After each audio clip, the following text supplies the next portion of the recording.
This program is not intended to diagnose, cure, or treat any disease or disorder. The listener is encouraged to seek sound medical advice from their doctor or other qualified healthcare practitioner before taking any supplements or starting a new health regimen.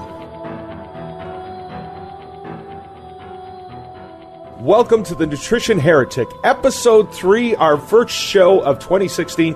Happy New Year. It's January 5th, which means that you're probably still having to use whiteout on your checks.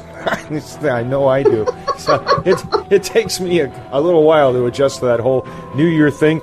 Adrian Hugh, my co-host, and the Nutrition Heretic herself. Yes, sir. We've just got through the holiday season. People are, thinking about resolutions and all that stuff. And what kind of health resolutions can people be making now that, can really sort of lead them on a journey towards better living and better lifestyle and better well-being, et cetera, et cetera? Okay, well, as you know, most people, I would guess at least, most people are making resolutions to get skinny. I'm going to fit into that bathing suit. And what people don't realize is that getting skinny and being healthy are not necessarily synonymous terms. So I would suggest that people focus on just getting the crap out of their diet. Really just focusing on real food. And the easiest way for me to do that is to focus on what's available in my area. Now, I know what you're thinking. You're thinking, I live in Hawaii and everything grows year-round, which is true.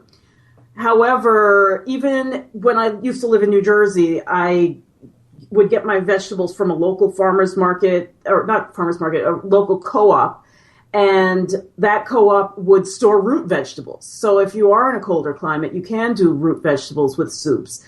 This is one of the reasons why I think it's kind of ridiculous, particularly if you live in that kind of climate, to go for something like a vegan diet where you're 100% beholden to just, a handful of things. If anything, living in a colder climate, you should be eating more animal products, more stews and soups made from chicken and beef and lamb and things like that. So really, and iceberg lettuce. Oh God, you're really gonna throw iceberg lettuce at me? Do you know what iceberg lettuce is? No, I just figured it was something that we grew up here in Canada, and that's why they call it iceberg lettuce. No, you know what iceberg lettuce is, man? It's lettuce. It's probably like the original GMO. It's lettuce that was bred to travel long distances without changing shape. So it's somewhere between like margarine and your standard GMOs. Okay. Yeah, it's true. It's incredibly difficult to digest. Kind of like Kona coffee is what you're trying to tell me. You're trying to say, hey, Kona coffee is some of the best coffee in the world. It's Colombian coffee grown in volcanic soil. Come on. Yeah, but it's still Kona. Actually, Kona now is taking a back seat to some of the other areas because there's over 600 producers in Kona alone. Wow. So, like up where I am, Kohala and Hamakua, we've got some coffees that are much better than a lot of the Kona coffees. And then Kau, which is south of Kona, like way the hell south of Kona, they have better coffee than Kona.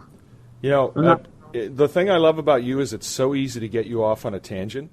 Yes, it is, isn't it?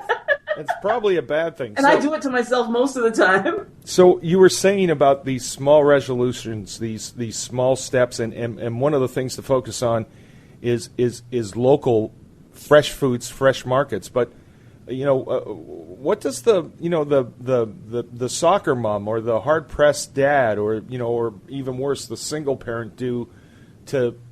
I mean, they can't necessarily, they don't have the time or it's not convenient to go to a farmer's market or something like that. So you're saying there's other options out there that they can explore? Well, people have to prioritize. And maybe that's the best resolution of all, is to prioritize what's important to you. And you and I discussed this before personally, that when things are important to us, we really learn how to focus. So you have to decide what's more important. Is it, I'm not going to name any names, but somebody I know very well in my family says the same thing. Person's got gobs of money, I don't have time, I don't have the money, I can't afford it, spends $300 a week at Whole Foods, eats out 4 days a week because it's too time consuming to cook, yet spends probably 4 hours a month at the doctor's office with their kids. A lot of people don't really realize that by making that switch, by prioritizing the meal, they'll probably spend a lot less time at the doctor's office. They'll spend a lot less time waiting for prescriptions to be filled at the pharmacy. They'll spend a lot less time researching what the hell is wrong with them on the internet. Well, so it's a matter of just shifting priorities and making a little change here and there. You don't have to take it all on at one time. Maybe it's just learning a new dish this week. Well, and since you mentioned, and that's a great, absolutely. It's like, when you're looking at your house and you're saying, I just can't motivate myself to clean it. Well, don't clean the whole house. Just clean the bathroom today and then clean another room tomorrow. Right. That's a perfect example of something that I do. Sometimes, for example, let's just say I put a stew on the stove, right? And it's sitting there, or I put a piece of toast in the toaster oven. I can clean up a decent chunk of my kitchen while I'm waiting for that toast to be toasted. I could put napkins out and, get the plates together, empty the dishwasher. I mean, there's so many little things that we can do to fill that gap where the active time of cooking in most cases is not ridiculous. And I should mention that, Google is your friend, because I know that I can't speak for any other areas, but I know here where I live, there are farmers who run kind of what they've done is they've cordoned off a chunk of their crop for what they call, I think they call them food clubs or something like that. And what happens is there are two options. You can either have, you can order your vegetables from this food plot and then go up and pick them yourself, or some of them, and it's usually a monthly or yearly fee you pay them, or for a same kind of similar financial arrangement, they will actually deliver that produce to your house. Absolutely. There are so many ways out of it. It's just getting out of your rut and looking forward to something new. And it's really great to see when people do start to embrace trying to eat different foods, new foods, getting accustomed to cooking more regularly, even if they're just doing it once a week. Like when I was single back in the day, I used to just set aside my entire Sunday afternoon because nobody was around anyway. Half my friends were nursing hangovers or whatever. And so I would just take all day Sunday and I would cook pretty much all of my meals for the week. I'd make like a big pot of chili and a roasted chicken and, make a couple of sides, wash up all my vegetables. So when I wanted to make a salad, all I had to do was chop it. There's so many ways around it. It's just taking time to reassess what's important to you. Yeah, the biggest, I think the most interesting advice is just trying that one new dish each week, and not over planning for it either, because life is what happens while you're making other plans. So, if you can try that, I think that probably the best thing for somebody like me is to try that dish. Get my daughter in the kitchen with me on a Saturday, cook up, a new dish, freeze it. Reserve it during the week. And sometimes it's not even necessarily making a new dish. It's just swapping out ingredients. Because, for example, table salt. Most people don't realize that salt isn't bad for you. It's the they put in regular table salt that's bad for you. First of all, the salt is dried at super high temperatures. And then, which totally denatures it. Then they add all kinds of desiccants, flour, and all this stuff to, help keep it flowing nice through the little salt shaker. It's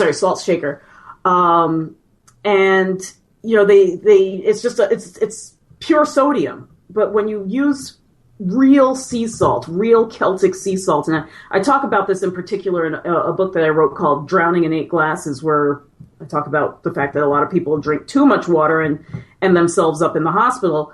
But salt in its natural state is actually very, very balanced in minerals. And that's the whole reason you drink water in the first place, is for the minerals.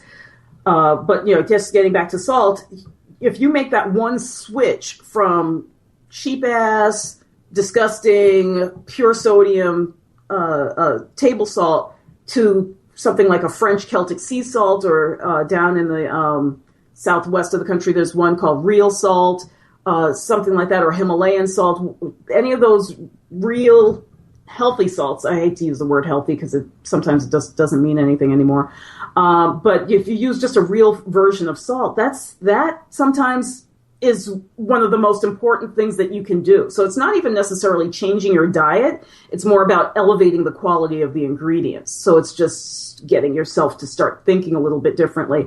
And it's funny how people suddenly find themselves becoming gourmet chefs in the process as well, because they're going, I used to like this dish, but now I love this dish. This actually tastes really good. And it's just by changing the ingredients. Yeah, I mean, it does take, it takes effort, especially as a parent, not to fall into that, well, the kid will eat Kraft Dinner, and that's what she wants, so that's what she's getting. And we'll go into this another time, but that's BS.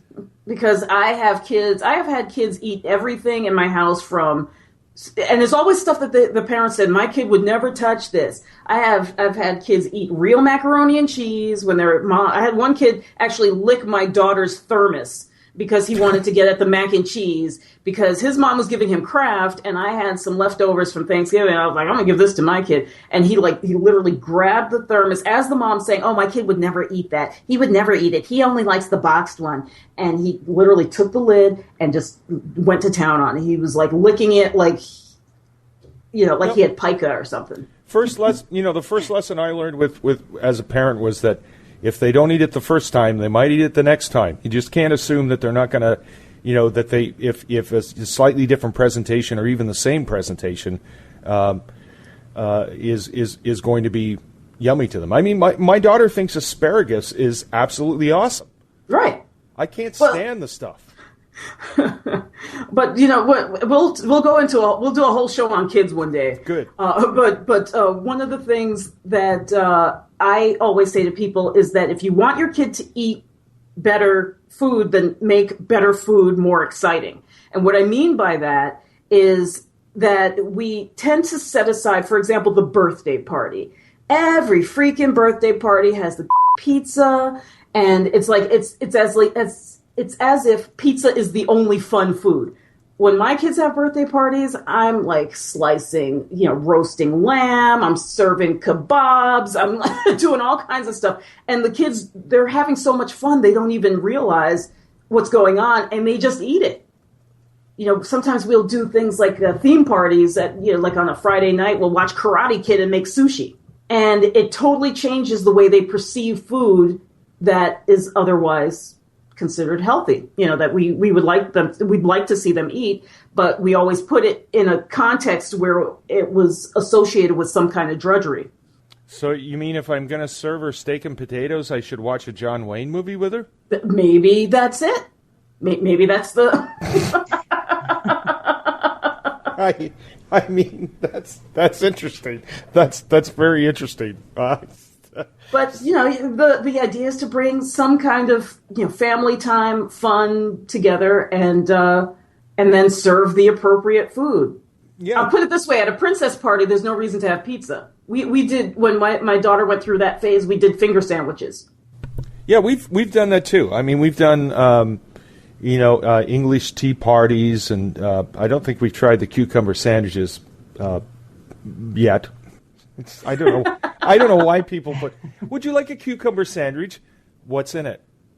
Oh, just cucumbers? Well, that's pretty dumb.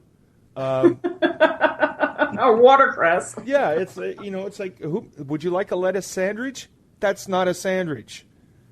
That's wait. How do you say sandwich? Okay, I haven't said A once, so you guys are just going to have to deal with the Canadian here. I never knew. Sorry. Okay. No idea. You guys can't say sandwich. Sandwich. I think you put an R in there. Isn't there an R in there? It's silent. We're Canadians. We roll our W's. Okay. And never mind. I was going to say something, but I'm just going to let that one go. Oh. Adrian, I think it's now, at least in my best interests at this point, if we introduce our guest today. Yes, I think you're right. We've babbled on a little too much maybe today. Our guest today is Lynn Johnston from Small Steps to Healthy Eating. Hello, Hey guys. Lynn. Hi, guys. Hi, Lynn. It's so good to have you on the show. I've known you mostly through internet circles, actually only through internet circles. And we've become kind of Facebook and Skype friends over the years. And I was actually really impressed with your story, and that's one of the reasons why I wanted to have you on the show.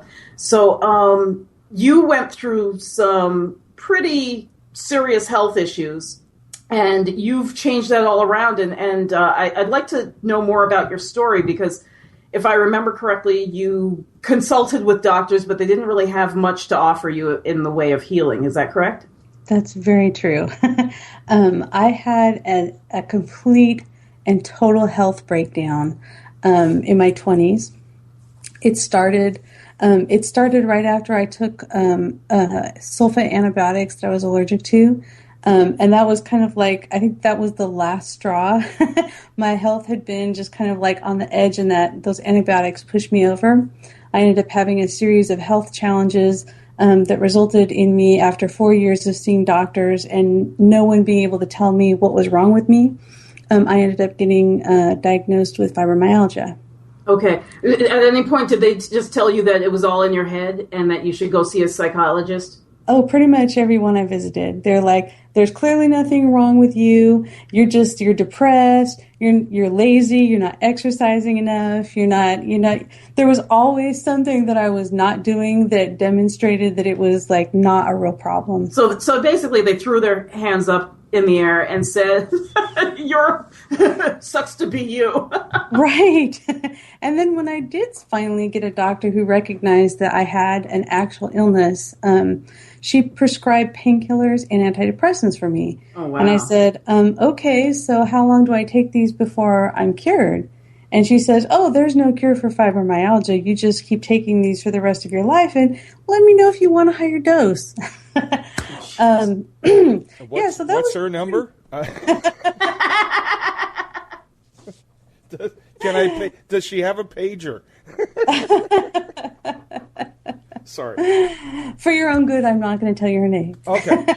No, I think there are a lot of doctors who, I think fibromyalgia is basically a wastebasket diagnosis that a lot of doctors, when they're like, oh, you're tired, you're having a lot of weird symptoms, maybe some muscle aches, we're not sure, let's call it fibromyalgia or chronic fatigue.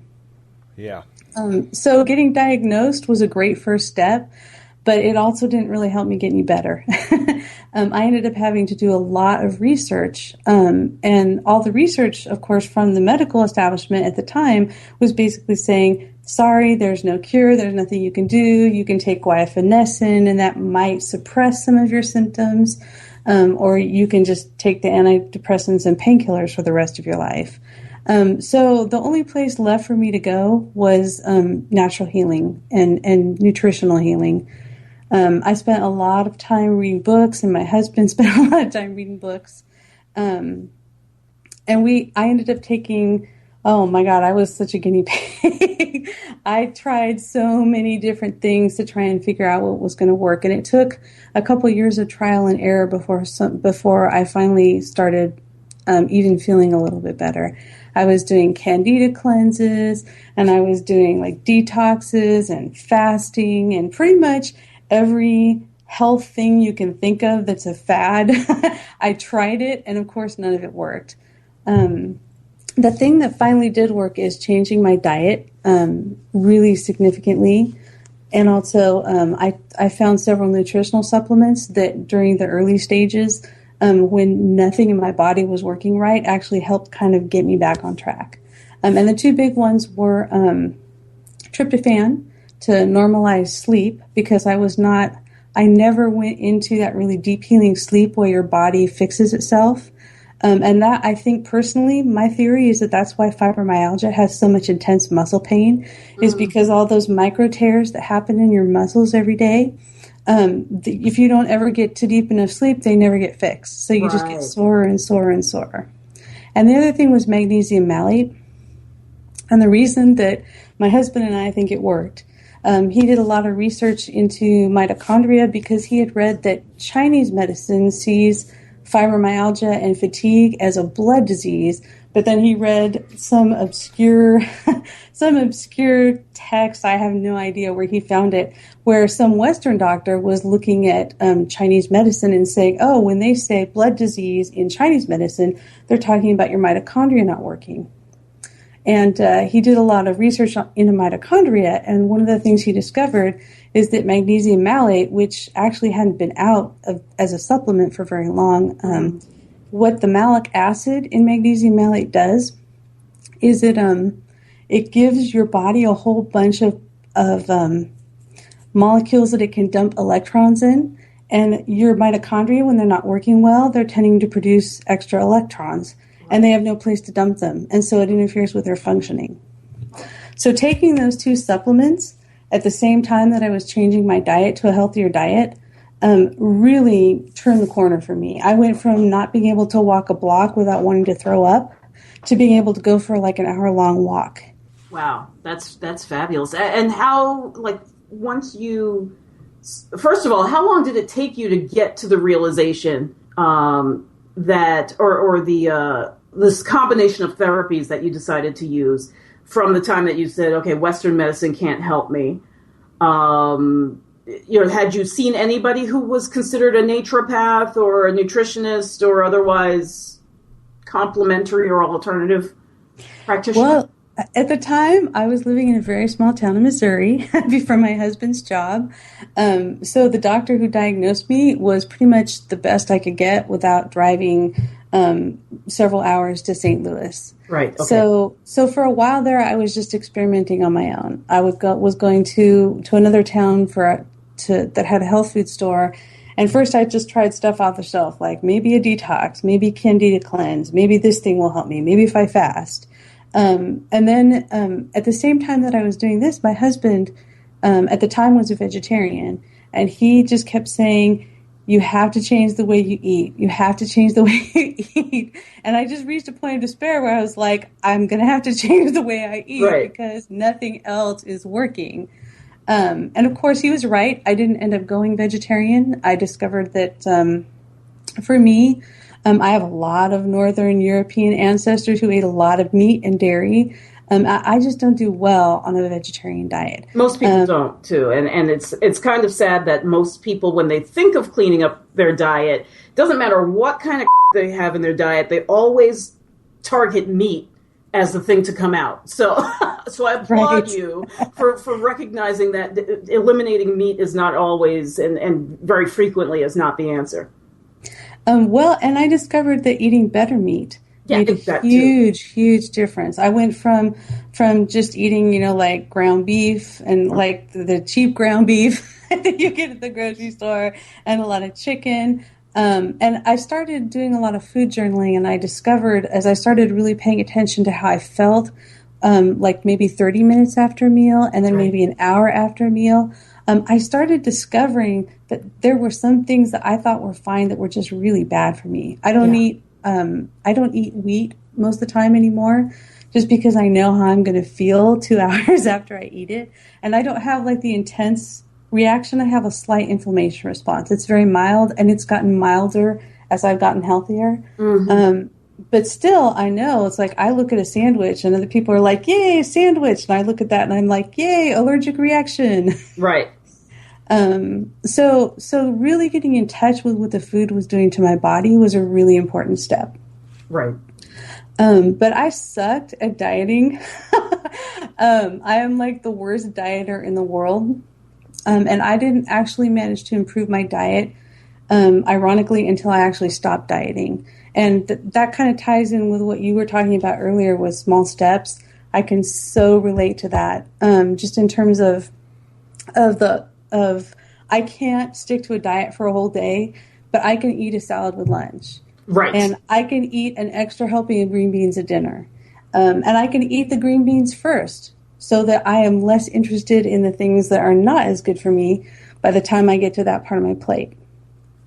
Right, absolutely. And that's where I think it becomes overwhelming for some people. Now, everybody has a different personality. Some people, they need to go cold turkey or else they will never get to their goal, because it's easy. For example, if they know that they can't have the sandwich, it's easy to say, well, I'll just have the sandwich today because I believe in everything in moderation. And next thing you know, they're eating 6 sandwiches a week. Right. So you mean cold turkey is okay? Yes, cold turkey is just fine. That's awesome because I like turkey. I'm sorry, I just was feeling left out, so I had to I know. myself into there. Okay, shutting up now. No, that's okay. That's what you're here for, comic relief. Okay. Comic relief. So how long, once you started or stopped dieting, how long did it take for you to start seeing changes? Because, this is now going into a place where you're saying that, you're not going as fast. You're not going whole hog, jumping in. I don't know. I'm looking for different ways of saying the same thing, but you know what I'm saying. Yes. Well, and I had like 4 years of being undiagnosed. And then I had a couple of years where I was just like trying everything I could think of. Even if it didn't seem to be related, I tried it. And then I started changing my diet around year 6 and started taking those 2 nutritional supplements. And the approach I started taking with my diet, where I was just like, I can't stand the idea of dieting, but I am going to eat a decent breakfast. And for a while there, I just focused on eating a decent breakfast, trying to get like some eggs and some fruit into me, or trying to make soup and having soup for breakfast instead of having cereal. Just trying to make one meal good. And of course, I know you've probably seen this when you work with other people. Once you have that one thing that's helping you out a little bit, it makes you strong enough to do the next thing. So once I got breakfast down, then I started saying, okay, I'm not going to try and fix lunch, but I'm just going to make sure I try and have a salad or a vegetable with lunch. And I'm going to eat that first. Right. And so eventually, as that improved my energy levels, it took away the mental fog that I was experiencing with fibromyalgia. Then I had the willpower and the energy to start doing other things. Like, for example, I looked at my sugar intake, and I knew my sugar intake was just ridiculous. I was eating, when I finally got brave enough to measure it, I was eating about 300 grams of sugar a day. Holy moly! Right. I know. And when you say sugar, do you mean literally cane sugar, or do you mean sugar from juices and fruits and carbs? Well, I wasn't looking at starchy carbs. I was just looking at like sugar and juice and anything that has been added that I didn't necessarily need to eat. And that's an important distinction, because I think a lot of people hearing that, they're like, well, I don't eat that much sugar, but they don't realize that they eat the equivalent in OJ, Right. I counted the orange juice. I counted the fruit. I counted anything that had fruit added to it. I counted the sugar in that. And so I was afraid to measure it. And then I finally made myself do it. And then I was like, oh my God, I'm in such deep trouble. But again, like some people can cut sugar cold turkey. I was not able to do that. I never have been able to stick to anything like that. But what I ended up doing was saying, well, look, I'm eating 300 grams of sugar now. How different is my diet going to be if I eat 250 grams of sugar a day, right? And so I started looking for ways to substitute. Like, for example, I used to love peanut M&Ms. And I just I had a desk that was close to the vending machine, which sucked. And I just could not resist at 2 o'clock going out to the vending machine every day and getting a package of M&Ms. Right. But then I thought, okay, what is M&Ms? What do I really love about it? Is it the candy shell? Not so much. It was the chocolate and peanuts. So I went out and I bought some dry roasted peanuts that hadn't been salted, and I bought chocolate chips, and I said, okay, I'm going to eat an equivalent amount of peanuts and chocolate chips. And so I did that for a while, which took my sugar down a little bit, like maybe 10 grams. And so then I started substituting more peanuts than chocolate chips. I kind of shifted it away from the chocolate and more towards the peanuts. And that cut my sugar down a little bit more.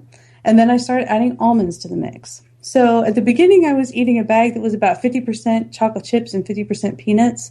And by the end of it, I was basically eating a trail mix that had a few chocolate chips in it. And it took several months for me to make that progression and kind of train myself to get used to eating less sweet and less sweet and less sweet. And I did that with a lot of other things where I started out with, okay, I really, really love these cookies. I love making these cookies. These cookies represent childhood to me or whatever, And so I started looking for ways like, how could I make this with less sugar? Could I make the cookies smaller and be happy with a smaller cookie? And eventually over time, it does take time. It's not going to happen right away. But if you just gradually cut your sugar a little bit and then a couple weeks later cut it a little bit more, I'm down right now to where I eat about 15 grams of sugar in a day. Wow. Which is I think it's the American Diabetic Association for keeping your pancreas healthy. That's their recommendation. Okay. And on bad days, I go up to 24, which is the American Heart Association's recommendation. Because sooner or later, I'm going to be at a party and I'm going to have half a cookie. Right.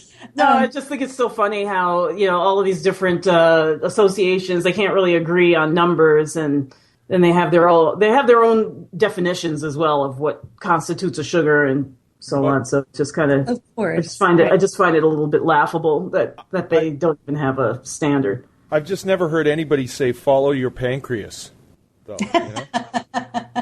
I've heard follow your heart, but I've never heard anyone say follow your pancreas. Well, now you can say you've lived a full life. Having seen what diabetes has done to a couple members of my family, I strongly recommend following your pancreas. Following your pancreas, got it. Absolutely. I would, as a general layman, and in my role as the before guy, I'd be interested to know, can you give people an idea of if they're making these kind of small changes in their diet, how long should they do this to expect to see any kind of result? If there is going to be a change, how long do they have to stick with this before they can judge the results of the move? Well, there's good news and bad news, Jim. Okay. The bad news is it takes months. It's if you're eating 300 grams of sugar like I was every day, and then you switch to 250, you don't immediately see a big boost in your health. And then you get down to 200, you still don't see an immediate boost in your health. It takes time to get down to the level where you're noticing a big difference in your health.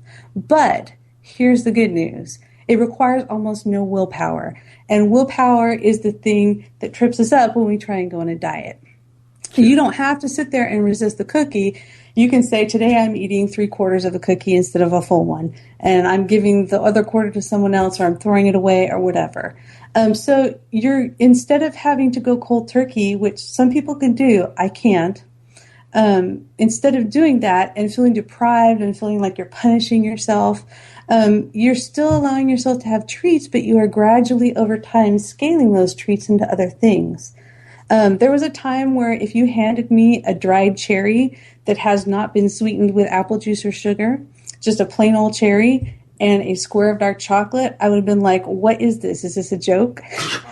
Now I consider that to be an awesome dessert. But it took me more than a year to train myself out of thinking that the really super sweet stuff was good, because your taste buds will adapt over time, but you have to give them time to adjust. And you have to have faith that it's going to be worth it in a year when you've gone from 300 grams to 15 grams of sugar every day. So it's probably a good idea if people who aren't used to doing this make a schedule or something so that they're hitting a reward. In other words, it's a goal sheet. Yeah, or a goal sheet for sure. But I mean, also, in 6 months I'm going on a cruise. I want to feel better for that. Absolutely. If you can, whatever you can do to motivate yourself is great. If you can afford to do that, that's fantastic. Also thinking about like the personal things, like one of the things that really bothered me when I was at my worst with fibromyalgia, I had 2 young stepdaughters, and I was so sick that I did my best and I took good care of them, but there were so many things I could not do with them. And I just looked at that and said, I don't ever want to go back to being that sick. I don't want to ever go back to being in that position of not being able to do the things that are important to me. And we all have something that's important to us. And if you have any health problems at all, that thing that's important to you can be better, or can be something that you do more often if you're healthy. It's funny. Someone said just this week, and it really reverberated with me for personal reasons. They said, when you find out what you're willing to suffer for, you'll know what your purpose in life is. And for I think that's true. And for so many of us, it's our kids. Mm-hmm. You know, we can just do that. And they are great motivators. That is certainly true. Adrian? Yes, I'm here. I agree. I'm just checking. Yeah. No, I was thinking of something to say, and now you just shook it right out of my head, Jim. That's what I do. But you know, we're coming up on time here. So is there any? You know, I know that you wanted to ask, about any quick tips that people can implement to. Are there any, Lynn? Are there any shortcuts here that people can do for quick rewards? And we're not hacking here, okay, Jim? I think that varies by person, really. Because for me, one of the things that had a huge impact was starting to, once I took those 2 supplements and started getting my body working again, where it was starting to heal itself, and then having more nutrition in my diet from real food so that there was something to heal with. One of the things that really paid off for me in a big way was starting to go for longer walks with my husband. And there's so many different small, beneficial, synergistic things that happen when you exercise, that just going for a short walk every day for a week, all of a sudden the next week I would see a huge boost. Right now I'm doing interval training. I am not in amazing shape. I've mostly been doing really gentle exercise, and I'm starting to get into the intense stuff. I feel this incredible boost of energy about 30 minutes after I do a short interval. Like, we're talking 30 seconds of really intense exercise, and that's it. And I'm not even doing 4 intervals like they recommend. I'm just doing 1, just to kind of get myself started. So for you, if you start experimenting with small changes, you are going to find that one of them is probably going to pay off more than the others, but it kind of depends on where you are health-wise. Are you in great shape exercise-wise, but are you eating Kraft macaroni and cheese 3 times a day? Cutting out a couple helpings of macaroni and cheese might be the thing for you. Whereas if you were like me, cutting out the sugar and getting to the point where I was eating less sugar, and I was also eating more fiber with the sugar so that the sugar doesn't get absorbed as quickly. Even when I was eating higher doses of sugar, if I was eating salad and vegetables first, I didn't get as much of a blood spike. And that paid off for me in terms of like less mental fog and more energy. So it kind of depends on where you are. I know that's probably not the answer you're looking for. No, I think that's a great answer. I mean, we don't make the connection. We don't make the human-machine connection. We know that there are certain things that we need to do for our cars to continue to work and hold their resale value. And yet with the body, even though, it's been how many years? 40 years since National Geographic did that wonderful special, The Human Body, The Incredible Machine. That, the average person doesn't have that understanding that it is a machine. So if it's not getting the right fuel, if it's not getting the right, care and servicing, you're going to run into problems with it. Exactly. And in terms of like finding out what your payoff is, if you're able to keep a food diary, and don't just write down, here's what I ate. Wait half an hour, set your iPad or your iPhone to go off in half an hour. Go back to your diary and write, I feel whatever, bloated, swollen, puffy, tired, lethargic, confused, whatever you feel. And don't even try to judge what you're writing down. Just like whatever you feel that comes to your mind, do it like half an hour after you eat, and then maybe do it a couple hours after you eat. And if you do that for a couple weeks, you're probably going to identify those big payoffs, because those will be the things you ate that made you feel sick afterwards. Right, yeah. And there's also, other things that can show up even as much as 4 days later. So you may see a connection over a few weeks where you say, oh, well, I had, rice on Monday, and then on Thursday, I started breaking out in a rash. Seriously, I mean, it happens. And that's incredibly, and you talked earlier about going through candida cleansing, which actually I'm really curious to know what the heck you ate on that if you didn't really make the food changes till later. But, with Candida always comes food allergies. So, Yes. when people have food allergies, many times doctors misdiagnose and they say, oh, you're perfectly fine. And really what they're testing for is the immediate reactions, not the ones that show up 3 or 4 days down the road. Yes, and I was allergy tested for all the foods that I avoid now because they make me feel gross or tired or confused or whatever. And I tested as not allergic to any of them. Yeah. And I'm like, okay, fine, it's not an allergy, but it's not a good food for me, so I'm not eating it. Right, exactly. So there's a lot of discrepancy there, and on that note, I wanted to just mention that Lynn does have a course called Small Steps to Healthy Eating. You can find the link for that on our website at nutritionheretic.com/likes/small-steps. So you can give it a test run for only $1. Is that correct? That's correct, and it is it's not a quick program. It's not like sign up in 3 weeks you're going to lose 21 pounds or anything crazy like that. It's a 6-month program, and every week I just give you I give you one step. It's like this week you're just going to do this one thing, and you're going to try and do it every day this week, and you're going to see how it makes you feel. And then next week I'm going to give you a different thing to try, and you won't necessarily keep all the steps. You have 6 months of steps. 4 or 5 per month, and you might decide that only half of them work for you. You might decide that instead of eating whole grains, you don't want to eat any grains.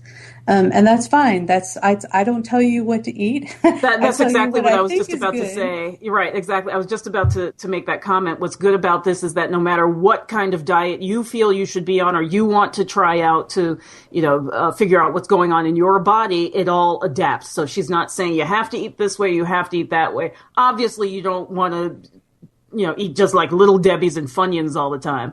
So, but she's not telling you that you can do that. But whatever changes you need to make, and it can be really in any area of your life, not just when it comes to food. Although your focus is food, but it could be, like you said before, exercise or something else like that. So that's one of the advantages of this program is that it's quite universal. Absolutely, and I have used this same process that I teach for improving your diet. I have used it to clean my house because I hate cleaning. I have used it to start exercise program. I hate exercise. I have used it to start all sorts of projects that I wouldn't normally do. I used it to make myself paint. When I had to repaint, our bedroom was terrible and it needed repainting and I just didn't want to do it. If you've got the willpower and the motivation and the time to do something in a big step, then great, do it in a big step. But if you don't have enough willpower or you are feeling totally overwhelmed and you don't know where to start, stepping back and figuring out what the first small step you could take in that direction is a way to get started. And it helps you build momentum. And that's really my approach to everything in life at this point. It saved my life. It cured my fibromyalgia. It got my house in order where my house was livable. Like all the things that I have never been good at because I don't have a lot of willpower, the small step approach takes care of that for you because it doesn't require a lot of willpower to change one tiny thing. Right. Just to doing it in little ways until it becomes habit. Exactly. And I think that people that, I don't think that we should talk about, I think most of us, the majority of us, don't have that extreme willpower. And people always talk about, I have amazing willpower. And for me, when someone says that, what I hear is, I'm completely manic. Yeah. I'm a very controlling individual. And I'm not sure that willpower, I think that willpower has got a much better PR than it really deserves. Because I think most people with exceptional willpower are, just this side of nut bar. Well, and there's been a lot of research on willpower.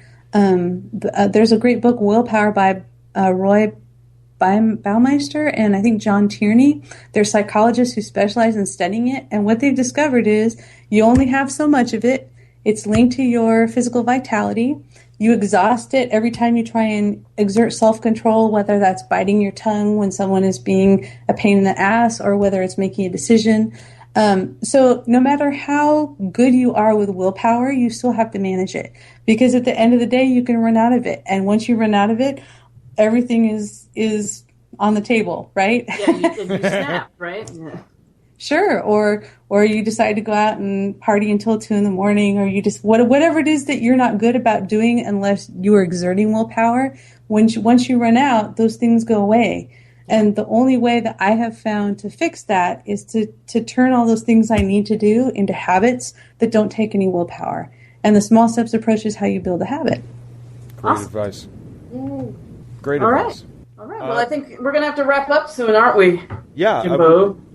Thank you so much, Lynn, for being here. Lynn Johnston. And remember, Adrian, can you give the web address again if they want to connect with Lynn?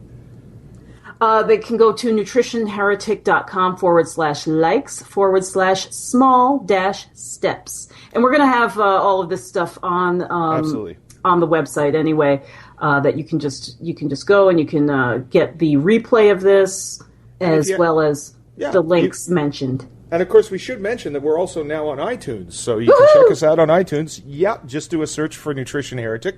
And if you have any questions about the show, if you would like to be a guest on the show, or if you have someone in mind who you would like us to have as a guest on the show, please drop by the Nutrition Heretic website, drop us a note, and we will be in touch. Yes, and when you're at iTunes, by the way, we would love a review, particularly if you enjoyed the show. Please review us, tell all your friends, all your relatives, and make them listen to us, because we know who you are. Thanks, everybody. All right, thank you. Thank you so much, Lynn. It was a blast talking to you. Oh, thanks for having me. It was a pleasure.